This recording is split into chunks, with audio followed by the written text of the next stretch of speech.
Será que é importante nós, como seres humanos, entendermos como os afetos, as nossas emoções, as nossas relações sociais, por uma perspectiva das neurociências afetiva e social, será que é importante termos esses conhecimentos para as aplicações das nossas relações, das nossas decisões, do buscarmos entender por que sentimos o que sentimos? Vou fazer um convite para você. Pense agora com você. Repare no momento que você está assistindo, no tempo, no dia, agora, no tempo. Pause o vídeo e olhe. Digo com segurança que nas suas últimas 24 horas você teve algum problema relacionado com alguma pessoa. Você teve algum afeto, algum pensamento, algum sentimento relacionado a uma decisão que você teve algumas horas atrás. Alguma decisão, algum arrependimento que você sentiu. Alguma orientação que você deu para o seu filho, alguma orientação que você deu para sua filha, para o seu colega de trabalho, ou uma avaliação que você fez, você com você mesmo. Com certeza a sua resposta ou o seu pensamento foi: verdade, Matheus. Eu tive uma discussão com um amigo nessas últimas 24 horas. Eu tive um questionamento ou uma provocação, um sentimento de insegurança por uma decisão que eu não tomei. Um arrependimento que eu tive por não ter feito algo. Um arrependimento por você ter feito algo. Uma promoção que você recebeu e agora você está inseguro, insegura de assumir esse compromisso com você mesmo ou com as pessoas que estão trabalhando com você. Ou a sua decisão dentro, você magistrado, talvez no mundo jurídico, ou você advogado, como você está articulando a sua resposta persuasiva em relação a algo, ou você vendedor, articulando um processo para convencer o seu cliente. Em todas essas ações, em todos esses momentos, essas decisões que você está tendo, esses pensamentos, nós encontraremos um fio condutor emocional para as nossas decisões, para os nossos pensamentos, esses fios condutores afetivos no que fazemos. Se você quer conhecer de maneira mais aprofundada o estudo do cérebro, das emoções, dos afetos, dos pensamentos, das relações sociais em uma perspectiva aprofundada pelas neurociências afetiva e social, convido você a clicar no primeiro link abaixo aqui desse vídeo, na descrição, e conhecer o primeiro e único clube por assinatura no Brasil focado nos estudos, clube de estudos e discussões dentro das neurociências afetiva e social, o Clube NAS. Clique, conheça sem compromisso algum, conheça os planos semestral e anual, os bônus que você recebe, você terá como bônus, os membros possuem como bônus, o único curso no Brasil focado na nova teoria das emoções, da Lisa Feldman, uma neurocientista de Harvard, e o curso também Neurociência da Resiliência e do Otimismo, uma palestra minha exclusiva gravada, Cérebro, Emoções e a Vida Humana, e também, olha que sensacional, um grupo de aprofundamento das discussões no Facebook, um grupo VIP focado nessas discussões comigo, os outros membros, e lives quinzenais com temáticas comigo, com um professor, um especialista convidado e os outros membros para a atualização desses conteúdos.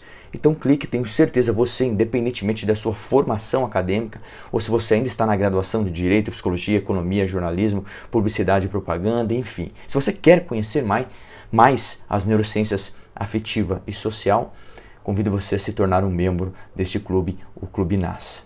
Agora, para o vídeo, essa reflexão que eu quero trazer é, na verdade, a provocação mesmo de tudo que fazemos, essa perspectiva dos afetos e das relações sociais, principalmente por essas duas áreas de estudo, as neurociências afetiva e social. E vou apresentar aqui um aprofundamento de como você pode buscar essa linha de pesquisa, esse entendimento em livros, ou o que quem são os pesquisadores que trouxeram essas ideias das pesquisas dos afetos e das relações sociais dentro aí, estudando o sistema nervoso.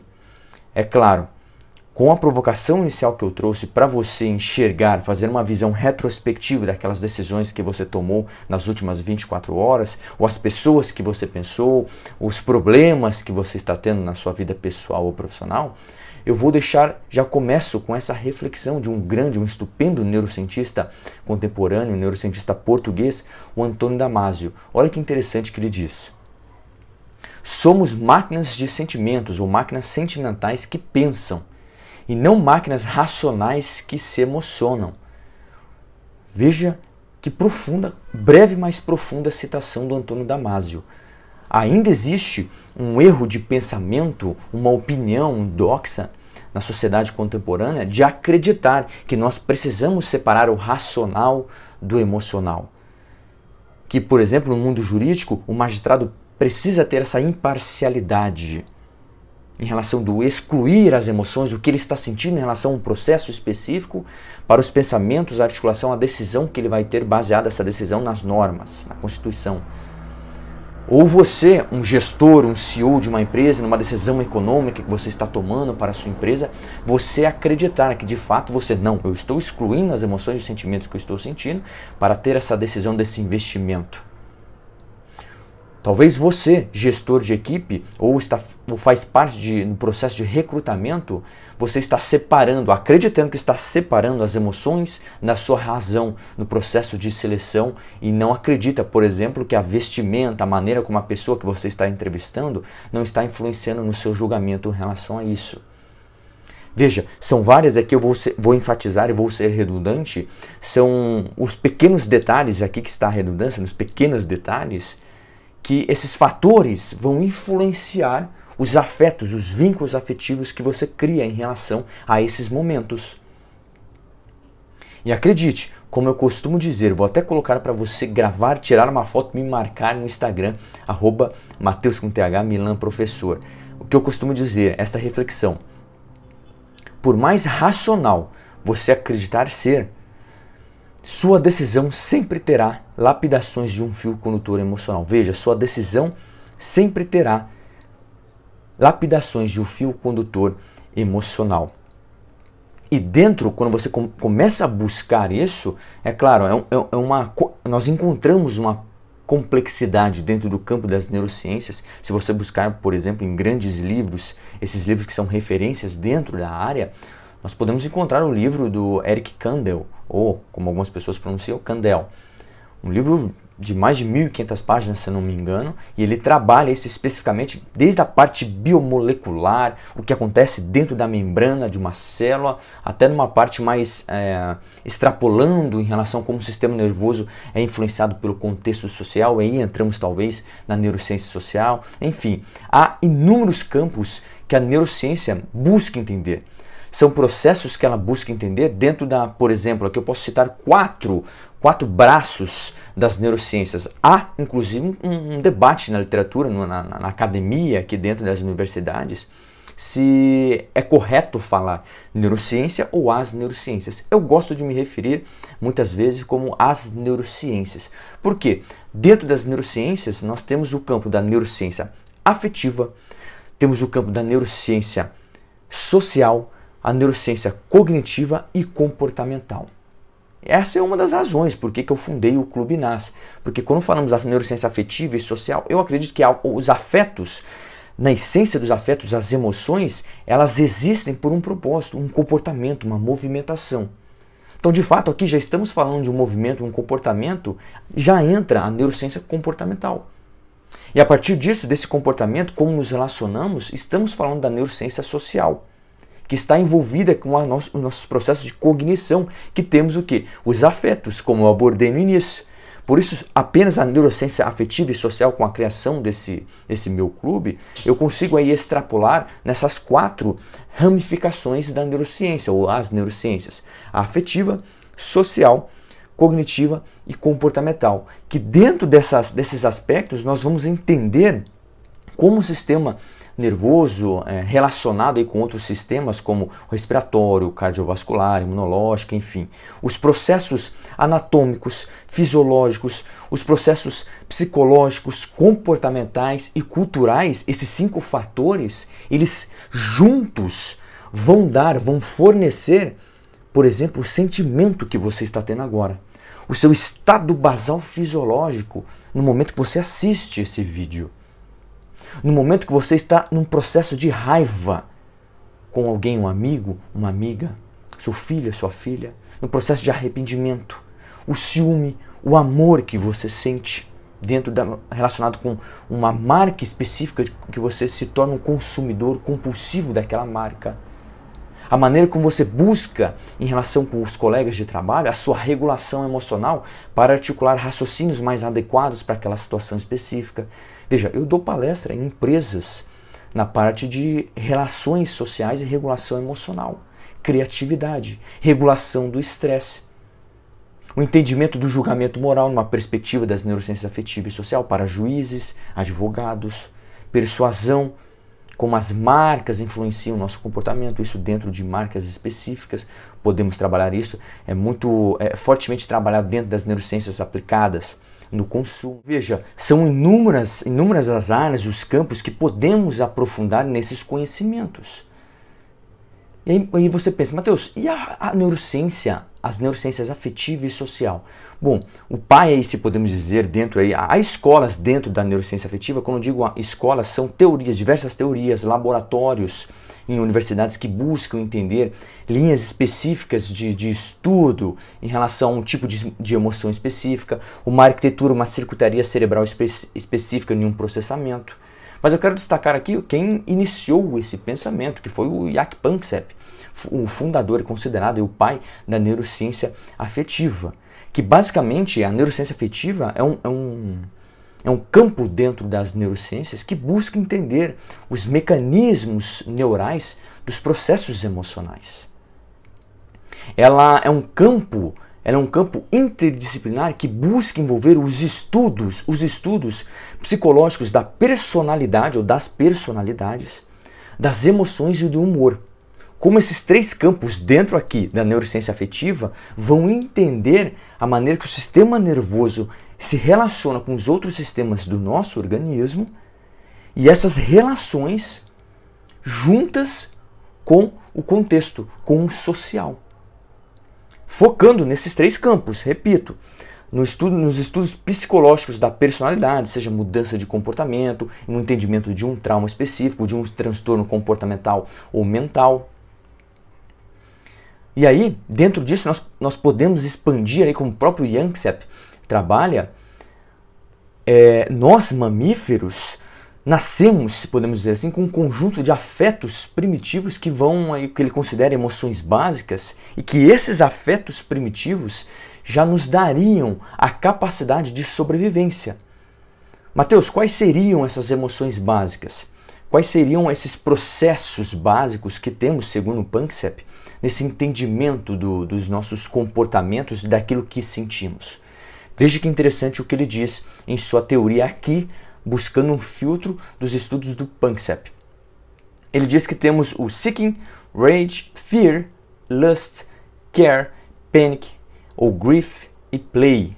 Quais seriam as definições para essas emoções primárias, segundo aqui a teoria do Panksepp, e como nós entendendo esses processamentos, aí eu vou expandir aqui dentro aí da empresa onde você trabalha, na gestão corporativa, nas suas decisões, ou você nessa busca de autoconhecimento, ou você psicólogo, psiquiatra, tentando entender algum transtorno, alguma disfuncionalidade comportamental, uma dependência, enfim, podemos expandir a linhas diferentes de estudos que buscam entender essas emoções, esses afetos. E é isso que eu quero provocar, por exemplo, dentro do meu clube de assinatura.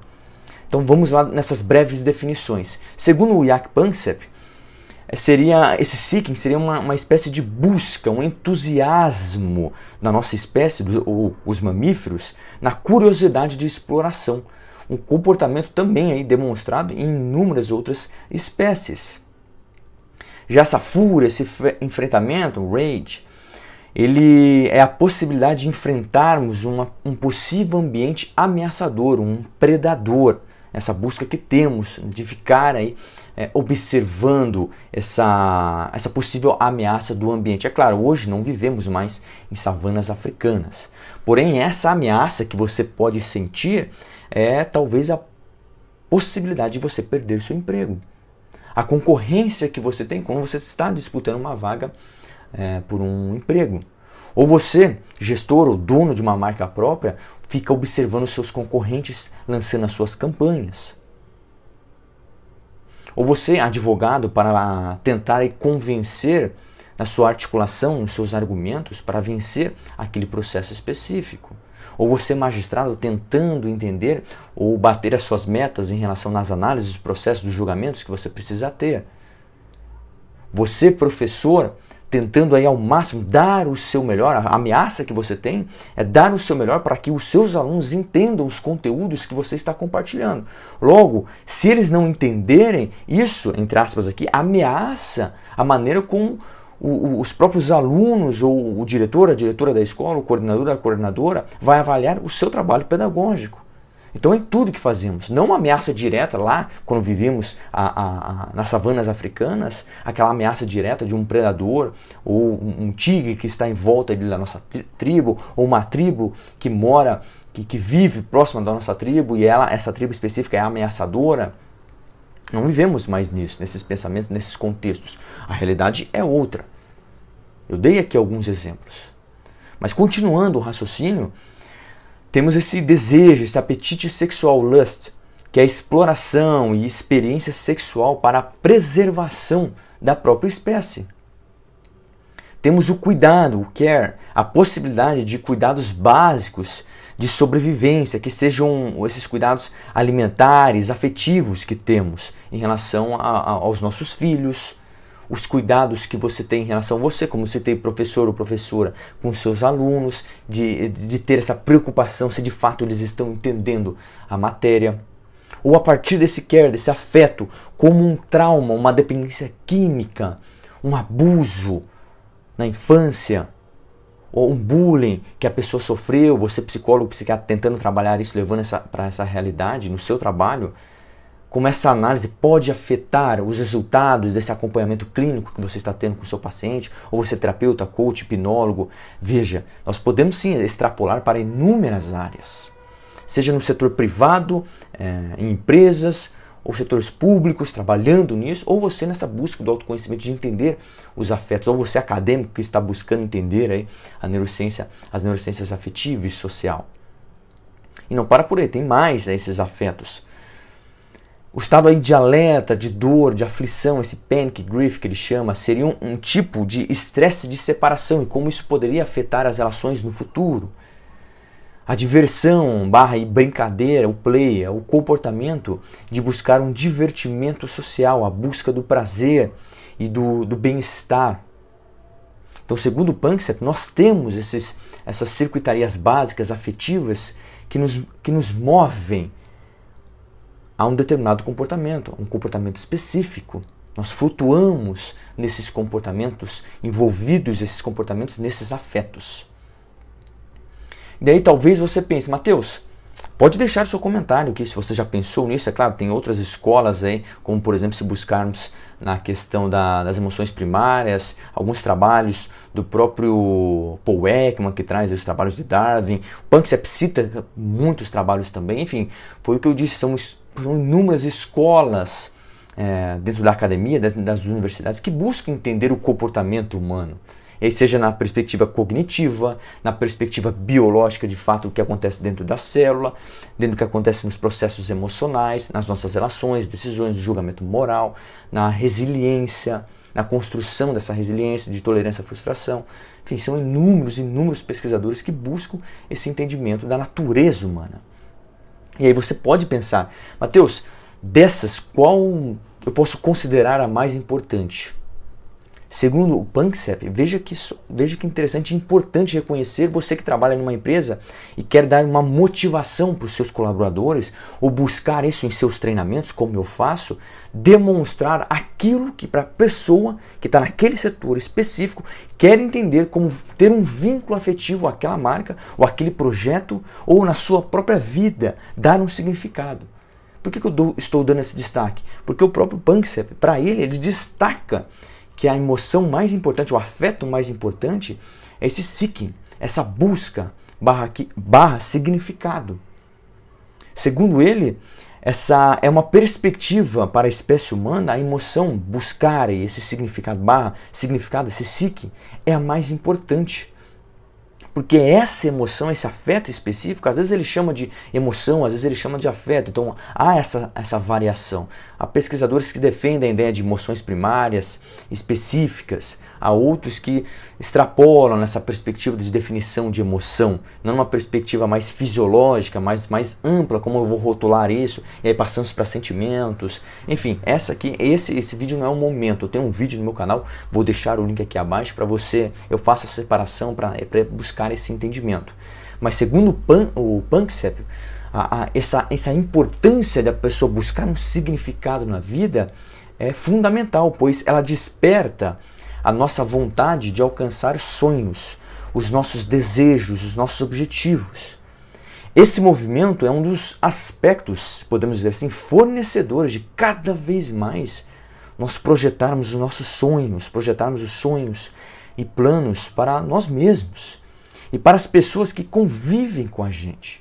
O próprio Panksepp afirma que, além de possuirmos esses afetos inatos em níveis subcorticais, quando eu digo aqui em níveis subcorticais, uma perspectiva das neurociências ou da psicologia evolutiva, temos o córtex, que é essa camada mais desenvolvida nessa perspectiva evolutiva, e abaixo do córtex temos regiões aí que chamamos de subcorticais. Então, dentro disso, o Panksepp diz que não há essa necessidade de feedback somático para a expressão desses sentimentos.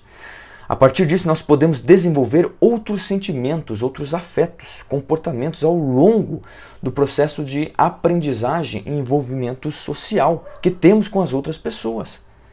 Por exemplo, ele cita a resiliência. A partir do momento que você reconhece um momento desafiador, eu tenho até um curso bônus aí para os membros do Clube NAS. Eu reforço o convite para você clicar nesse link e conhecer o clube sem compromisso algum. Talvez, eu acredito, digo com segurança, você vai se apaixonar pelos conteúdos compartilhados. Nesse curso da resiliência, neurociência da resiliência e otimismo, eu tenho inúmeros vídeos aqui também no meu canal. Fique à vontade para se inscrever e assistir esses vídeos, onde eu trabalho essa clareza de como o nosso cérebro, o sistema nervoso, ele pode se desenvolver a partir da resiliência, a partir do processo de você enfrentar um momento desafiador. É importante isso. E a partir disso, como nós nos relacionamos. É aí que entra também a neurociência social. Matheus, mas onde começou esses estudos de buscar o entendimento das neurociências sociais? Os pais aí da neurociência social são esses dois carinhas que estão aparecendo na sua tela agora. O Gary Bertson e o John Cacioppo. Eles, nos anos 90, unindo os conhecimentos e as teorias da psicologia com as tecnologias das metodologias das neurociências, eles fundaram esse campo recente, na década de 90. Veja como é novo ainda essa área e cada vez mais está crescendo, principalmente aqui no Brasil. Minha função hoje como professor, neurocientista, é buscar levar esses conteúdos, principalmente nessa perspectiva dos afetos e das relações sociais, como nós podemos desenvolver uma empresa, um ambiente corporativo mais saudável, uma decisão, uma argumentação mais adequada. Veja, não é a decisão perfeita, mas mais adequada. Ou você, profissional da área da saúde, entender mais esses processos e utilizar esses conhecimentos nos seus atendimentos clínicos. Você, hipnoterapeuta ou terapeuta, enfim, é importantíssimo. E o que basicamente, Matheus, a neurociência social busca entender? Ela busca entender 3 aspectos. Aqui, é claro, eu estou resumindo, tá? É possível, claro, aprofundar mais, mas eu vou resumir 3 aspectos, 3 questionamentos essenciais que a neurociência social busca entender e responder. Quais seriam esses 3? Veja, o primeiro aí, questionamento. Descobrir os sistemas biológicos que modulam o comportamento social. Por exemplo, quais circuitarias cerebrais específicas estão associadas com tarefas sociais específicas? Olha que interessante. Quais circuitarias cerebrais específicas estão relacionadas com comportamentos sociais específicos? No caso aqui, o próprio Cacioppo tem um livro onde ele trabalha o entendimento da solidão. Como o nosso cérebro reage a essa exclusão social, por exemplo. Olha que interessante. Ele aprofunda isso dentro dos processos, dos estados depressivos, dos transtornos de ansiedade.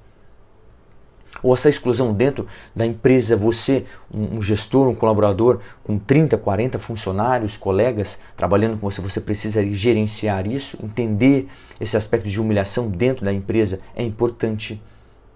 E a neurociência social busca entender esses efeitos no sistema nervoso.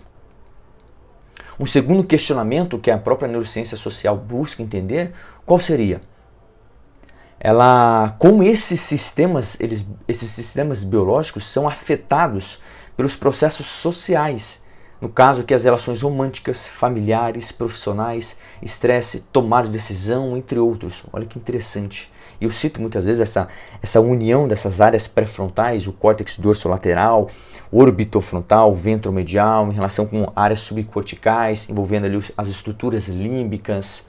Como essas regiões, estruturas, mas não áreas específicas, estruturas reagem e articulam seus funcionamentos para conquistarmos um comportamento mais específico e adequado para uma situação, ou como as reações de um estado de ansiedade, essas reações influenciam os nossos pensamentos e aquilo que sentimos. Olha que importante. Um terceiro e último questionamento é como podemos expandir nossa compreensão sobre o comportamento social, quando aí consideramos um funcionamento das respostas fisiológicas e neurais. Olha, interessante, né? Parece até um paradoxo, porque ao mesmo tempo que é amplo esse aprofundamento, ele se torna único, específico. Porque, de fato, o que a neurociência social, aqui exclusivamente na social, citei aqui rapidamente a afetiva, mas a social, eu posso criar um esquema como esse que está aparecendo na imagem para você. Ali no meio da neurociência social, nós temos no meio desses dois balões ou círculos, temos a neurociência em vermelho, temos a psicologia social e no meio, na união desses estudos, dessas teorias da psicologia social, de inúmeras teorias dentro dos pesquisadores dentro da psicologia social e dentro das tecnologias neurocientíficas, do mapeamento cerebral, enfim, temos o nascimento da neurociência social. Por quê? Ela busca esses três segmentos dos quadrinhos azuis que estão na tela.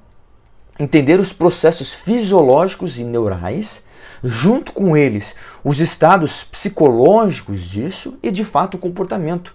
Não é algo linear, como aparece na imagem, às vezes as setas vêm e vão nessa relação de um influenciar ao outro constantemente. E essa é a minha missão aqui.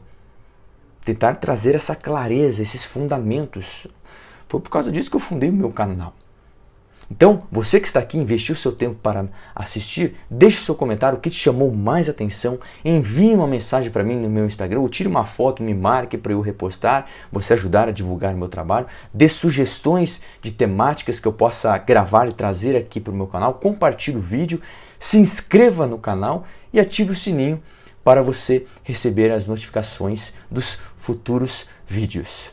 Muito obrigado, tchau!